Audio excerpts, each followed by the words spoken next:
മറിച്ച് നമ്മുടെ രാജ്യങ്ങൾക്കിടയിൽ ഒരു എന്താ പറയുക മാനുഷിക പരിഗണനകൾ സാധാരണ വരാറുണ്ട്. അപ്പോൾ എത്ര ശത്രു രാജ്യമായാൽ പോലും നമ്മളൊരു മാനുഷിക പരിഗണനകൾക്ക് എപ്പോഴും വില കൊടുക്കാറുണ്ട്. അപ്പോൾ ഇന്ത്യയെ സംബന്ധിച്ചിടത്തോളം പാകിസ്ഥാൻ കാണിക്കുന്ന എന്തൊക്കെ കാര്യങ്ങളുണ്ടെങ്കിൽ പോലും നമ്മൾ അടിസ്ഥാനപരമായിട്ടുള്ള കുറച്ച് കാര്യങ്ങളുണ്ട്.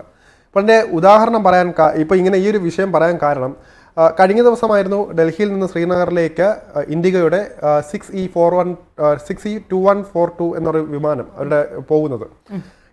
ഈ വിമാനം അമൃത്സറിലെത്തിയപ്പോഴത്തേക്കും എയർ ടർബുലൻസ് ഉണ്ടായി. ആളുകളെല്ലാം തന്നെ കുലുങ്ങി, വല്ലാത്ത രീതിയിലുള്ള അവസ്ഥ, പാനിക്കാകുന്നു, അങ്ങനെ രീതിയിൽ. അപ്പോൾ ഉടനെ തന്നെ നമ്മുടെ പൈലറ്റ് ശ്രീനഗറിൽ വിളിച്ചിട്ട് അവരെന്താണ് ചെയ്യേണ്ടത്, അടുത്ത പ്രിക്കോഷൻസ് എന്താണെന്ന് പറയുമ്പോൾ അവരുടെ നിന്ന് കിട്ടുന്ന മുന്നറിയിപ്പായിരുന്നു ലാഹോറിൽ അടിയന്തരമായിട്ട് ATC വഴി. അപ്പം ലാഹോർ ATC ഇതിനെ അറിയിച്ചപ്പോഴത്തേക്കും അവർ ഒരു റിപ്ലൈ കൊടുത്തില്ല. മാത്രമല്ല ഇത് നിഷേധിക്കുകയും ചെയ്തു. സ്വാഭാവികമായിട്ടും ആ സമയത്ത് പൈലറ്റിന്റെ മനോധൈര്യം കൊണ്ട് അദ്ദേഹം ആളുകളെ ഏതാണ്ട് 227 ആളുകളാണ് ആ വിമാനത്തിലുണ്ടായിരുന്നത്. ഇപ്പം അദ്ദേഹം പറയുന്ന പോലെ തലനാരിഴയ്ക്കാണ് ഇവരെല്ലാം രക്ഷപ്പെട്ടത്. കാര്യമായ കേടുപാടുകൾ വിമാനത്തിനുണ്ടായി. ഉള്ളിലുള്ള ആളുകളുടെ അവസ്ഥയും ഏതാണ്ട് സമാനമായിരുന്നു. എല്ലാവരെയും ഒരു ഷോക്ക്ഡായി. ഈ സമയത്ത് നേരത്തെ പറഞ്ഞ പോലെ തന്നെ അടിയന്തരമായിട്ട് പിന്നെ ലാൻഡ് ചെയ്തത് കൊണ്ട് ഇന്ത്യയിൽ അതിർത്തിയിൽ തന്നെ ലാൻഡ് ചെയ്ത് പൈലറ്റ് നമുക്ക് ഒരു ആത്മവിശ്വാസത്തോടെ അത് നീങ്ങിയോടെ നമുക്ക് വലിയൊരു ദുരന്തം ഒഴിവായി. ഈ സമയത്ത് പാകിസ്ഥാന്റെ ഭാഗത്തു നിന്നുണ്ടായ ഈ ഒരു അലംഭാവമായി അല്ലെങ്കിൽ ഈ ഒരു നീക്കം മനുഷ്യത്വം ഇല്ലായ്മയായിപ്പോയി. നമ്മൾ നേരത്തെ പറഞ്ഞ ഇതിനകത്ത് ഞാൻ ആദ്യം തന്നെ പറഞ്ഞത് മനുഷ്യത്വപരമായിട്ട് കാര്യങ്ങൾ തീരുമാനിക്കുക. ഇവിടെ വാശിയും വൈരാഗ്യവും ഒന്നും നോക്കേണ്ട കാര്യമില്ല. ഇപ്പോൾ വ്യോമാതിർത്തി അടച്ചിട്ടുണ്ട് എന്നത് ശരി തന്നെയാണ്. പക്ഷേ 220 ആളുകൾ അതിനകത്ത് ഉള്ള കാര്യം അവർ മറക്കാറുണ്ട്. മാത്രമല്ല അതിന് വലിയൊരു അപകടം ഉണ്ടായിരുന്നെങ്കിൽ പാകിസ്ഥാൻ എന്ത് മറുപടി കൊടുക്കുമായിരുന്നു. അങ്ങനെ വലിയ രീതിയിലുള്ള ഒരു പ്രശ്നങ്ങൾ നമ്മൾ ഇതാണ് പറയുന്നത്.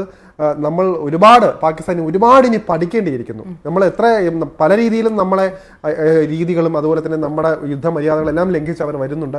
ഇപ്പോൾ ബേസിക് ആയിട്ടുള്ള മാനുഷിക ചിന്തകൾ അല്ലെങ്കിൽ മാനുഷിക മര്യാദകൾ പോലും അവർ മറന്നിരിക്കുകയാണ്. കഷ്ടം തന്നെയല്ലേ. എനിക്ക് സത്യത്തിൽ ശരത്തിനോടാണ് എതിർ അഭിപ്രായമുള്ളത്. അതായത് ലോക ടെററിസം അത് നല്ല വൃത്തിയായി സ്റ്റേറ്റ് സ്പോൺസർഡായിട്ട് ചെയ്യുന്ന നിരായുധരായ ആളുകളെ ഇഷ്ടമല്ലാത്തത് കൊണ്ട് അവരെ വന്ന് കൊല്ലുക, കലിമ ചൊല്ലിയില്ലെങ്കിൽ കുന്നുകളയുക, അത് ആളുകളെ എന്താ പറയുക വിധവകളാക്കുക, ഇതൊക്കെ ഒരു ഫണ്ണായി കാണുന്ന പാകിസ്ഥാനെ സംബന്ധിച്ചിടത്തോളം അവർക്ക് മാനസിക പരിഗണന വേണമെന്ന് പറയുന്ന അല്ലെങ്കിൽ ആഗ്രഹിക്കുന്ന ഇച്ഛിക്കുന്ന നമ്മളൊക്കെയാണ് മൂഢന്മാർ എന്നാണ് ഈ അവസരത്തിൽ എനിക്ക് പറയാനുള്ളത്.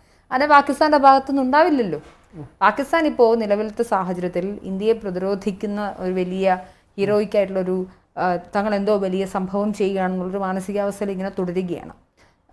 ഒരു സാധാരണക്കാർ ഇപ്പം ഇന്ത്യയാണ് നേരെ തിരിച്ചെങ്കിൽ ഇപ്പോൾ സിന്ധു നദീജല കരാറൊക്കെ ഇന്ത്യ നിരോധിക്കുന്നത് നിർത്തലാക്കുന്നതൊക്കെ നയതന്ത്രപരമായിട്ടുള്ള കാര്യങ്ങളുടെ ഭാഗമാണ്. അത് അവരെ അറിയിക്കുകയും കൂടി ചെയ്തിട്ടുണ്ട്. അതിനായി അവർക്ക് പ്രതിരോധം തീർക്കാൻ വേണ്ടി ഇപ്പോൾ അവരുടെ എന്താ പറയുക അണക്കെട്ടൊക്കെ കിട്ടുന്ന സാഹചര്യങ്ങളൊക്കെ ഉണ്ട്.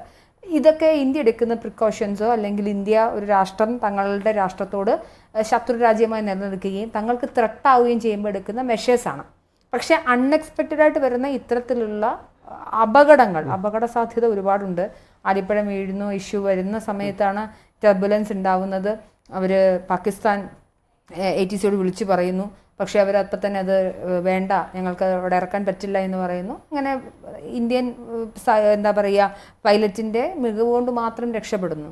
അതുകൊണ്ട് തന്നെ ഈ പാകിസ്ഥാനെ സംബന്ധിച്ചിടത്തോളം ആൾ മരിക്കുന്നത് അവർക്കൊരു രസമുള്ള പരിപാടിയാണ്. അവർ വിഷയമുള്ളതെന്ന് മാത്രമല്ല, അവിടെ എത്രയോ ആളുകൾ മരിക്കുന്നു.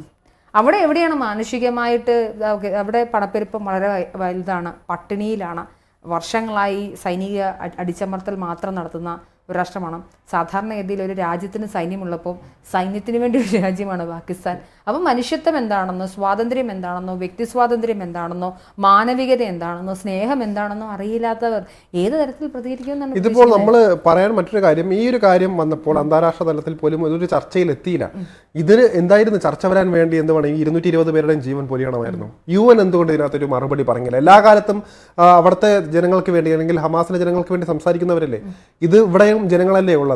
മാത്രമല്ല മാതൃകാപരമായിട്ടാണ് ഇന്ത്യ ഓരോ പ്രവർത്തനങ്ങൾ നടത്തുന്നത്. മാത്രമല്ല ഇവിടെ ഈ വിമാന കമ്പനിയെ നമ്മൾ നോക്കുക, അവിടെ ഒരിക്കലും കുറ്റപ്പെടുത്താനുമില്ല. കൃത്യമായ സർവീസിന് ശേഷം അതിന് എല്ലാ സുരക്ഷാ മാനദണ്ഡങ്ങളും ഉറപ്പാക്കിയതിനു ശേഷമാണ് വിമാനം പറന്നുയർന്നത്.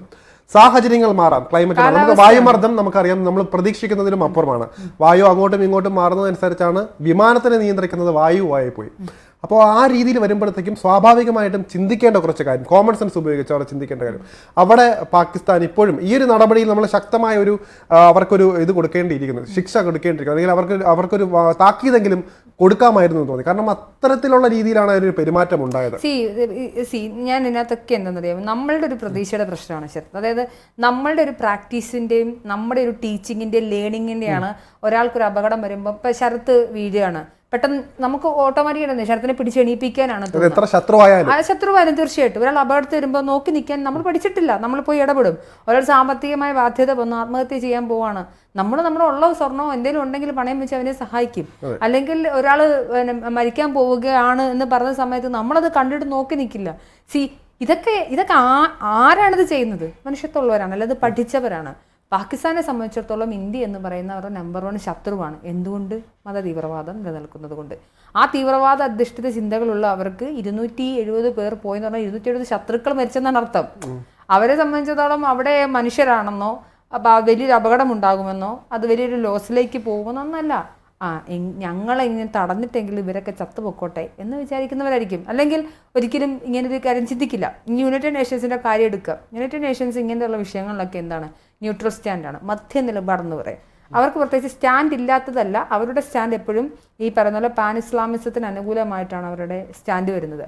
ആ സ്റ്റാൻഡിന് എഗെയിൻസ്റ്റ് ആയിട്ട് ഒരു കാലത്തും ഒന്നും പറഞ്ഞിട്ടില്ല. ഇരകൾക്കൊപ്പം എന്നുള്ള രീതിയിൽ കാണിച്ചിട്ടാണ് നമ്മുടെ ഇവിടുത്തെ കമ്മ്യൂണിസ്റ്റ് പാർട്ടിയും അതുപോലെ തന്നെ UN കമ്പയർ ചെയ്യുമ്പോൾ അതാണ് വരുന്നത്. ഇരകൾക്കൊപ്പം, ഇരകൾ എന്താണ് ആഗോളതലത്തിൽ ചിലർ പറഞ്ഞുണ്ടാക്കുന്ന വ്യവസ്ഥകളെ വിശ്വസിച്ച് അത് മാത്രം പ്രോത്സാഹിപ്പിച്ച് കയ്യടി നേടാമെന്നൊരു അവസ്ഥ. യഥാർത്ഥത്തിൽ നമ്മളിവിടെ ഇപ്പൊ ഇരവാദമല്ല കേൾക്കേണ്ടത്, അവിടെ നമ്മൾ എന്താണ് വേണം അടിസ്ഥാനപരമായിട്ട് പഠിക്കുക. ഭീകരവാദത്തിന് എന്താണ് നടപടികൾ സ്വീകരിക്കുന്നത്, ഇപ്പോഴും അവർക്ക് കൃത്യമായ ഒരു ഇടപെടലില്ല. എന്ത് സ്റ്റാൻഡ് എടുക്കണമെന്ന് പോലും UN ഒരു കൃത്യമായ പൊളിറ്റിക്സ് ഇല്ല. അപ്പോൾ അതുകൊണ്ട് തന്നെ ഈ ഒരു കാര്യത്തിൽ നമ്മൾ പ്രതീക്ഷിക്കുന്നത് ഇന്ത്യ ഇതിലൂടെ കാര്യങ്ങൾ പഠിക്കണം. മാത്രമല്ല നമുക്ക് വ്യോമപാതകളൊക്കെ ഇഷ്ടംപോലെ മറ്റതുമുണ്ട്. ഇനി കുറേ കാര്യങ്ങൾ നമ്മൾ ഇതിൽ നിന്ന് പഠിക്കേണ്ടിയിരിക്കുന്നു. മാത്രമല്ല ഇപ്പം പാകിസ്ഥാനിൽ നിന്ന് ലഭിക്കുന്നത് എന്താണ് എന്ന് ലോകരാജ്യങ്ങൾക്ക് കൂടി മനസ്സിലാക്കാൻ, ഇന്ത്യ പോട്ടെ ഏത് രാജ്യങ്ങൾ വന്നാലും അവരുടെ ഒരു ആതിഥ്യ മര്യാദ എന്നുള്ള രീതി കൂടെ ഉണ്ടല്ലോ, അതെല്ലാം മനസ്സിലാക്കാൻ ഈ ഒരു സംഭവം കൊണ്ട് സാധിച്ചിട്ടുണ്ട്.